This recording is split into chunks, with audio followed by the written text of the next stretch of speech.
অসমত অহা কেইটামান দিনত আমি কেইবাটাও নতুন ব্যৱস্থা বা নতুন কাৰ্যসূচী আৰম্ভ কৰিম। 10 ডিচেম্বৰৰ পৰা 20 ডিচেম্বৰৰ ভিতৰত 10টা দিনত আমি 5টা কাৰ্যসূচী ৰূপায়ণ কৰিম। আৰু চতুৰ্থ শ্ৰেণীৰ কৰ্মচাৰীসকলৰ মিউচুৱেল ট্ৰেন্সফাৰৰ পৰ্টেলটো আমি মুকলি কৰি দিম।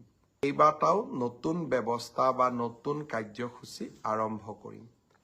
10 ডিচেম্বৰৰ পৰা 20 ডিচেম্বৰৰ ভিতৰত 10টা দিনত আমি 5টা কাৰ্যসূচী ৰূপায়ণ কৰিম।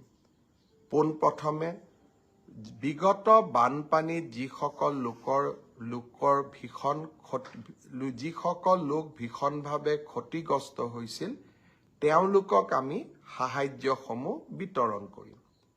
তাৰ পিছতেই মাইক্ৰ' ফাইনেন্স লোন ৱেইভাৰৰ আমাৰ যিখন আঁচনি, সেই আঁচনিখনৰ অধীনত 50,000 টকালৈকে ঋণ লোৱা আই মাতৃসকলক আমি ন' অবজেকশ্যন চাৰ্টিফিকেটসমূহ বিতৰণ কৰিম। এই সময়ছোৱাৰ ভিতৰতে হাইস্কুল শিক্ষান্ত পৰীক্ষাত ডিষ্টিংশ্যন সৈতে পাছ কৰা ছাত্ৰ ছাত্ৰীসকলক আনন্দৰাম বৰুৱা বঁটা আমি প্ৰদান কৰিম। আৰু 10 ডিচেম্বৰৰ পৰা 20 ডিচেম্বৰৰ ভিতৰতে আমি নৱমমান শ্ৰেণীৰ ছাত্ৰীসকলক আৰু ছাত্ৰসকলক আমি চাইকেল বিতৰণ কৰিম।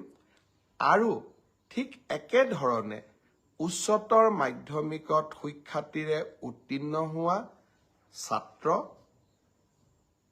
আৰু ছাত্ৰী যিসকল ইতিমধ্যে নিৰ্বাচিত হৈছে তেওঁলোকক স্কুটিসমূহ বিতৰণ কৰিম।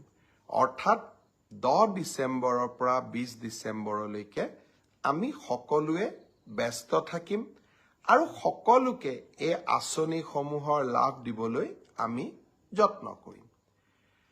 এই সময়ছোৱাৰ ভিতৰতে অৰ্থাৎ 1 তাৰিখৰ পৰা 10 ডিচেম্বৰৰ ভিতৰত চৰকাৰী কৰ্মচাৰী তৃতীয় আৰু চতুৰ্থ শ্ৰেণীৰ কৰ্মচাৰীসকলৰ মিউচুৱেল ট্ৰেন্সফাৰৰ পৰ্টেলটো আমি মুকলি কৰি দিম।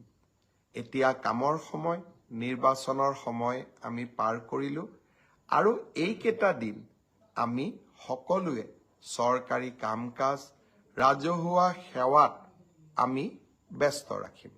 অৱশ্যে ইয়াৰ মাজতে পঞ্চায়ত ইলেকশ্যনো আহিব আৰু তাৰ পিছত BTRৰ ইলেকশ্যনো আহিব।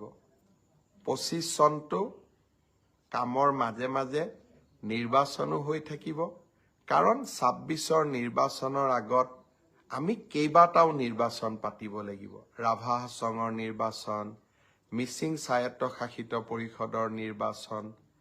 কিন্তু এইসমূহৰ মাজতো এই আটাইকেইটা নিৰ্বাচনত যিহেতু মোৰ ব্যক্তিগত ব্যস্ততা বহুত নাথাকিব, সেয়েহে এই সময়ছোৱাত আপোনালোকৰ সমস্যা আৰু আপোনালোকক দি অহা প্ৰতিশ্ৰুতিসমূহ পূৰণ কৰাৰ বাবে মই চেষ্টা কৰিম।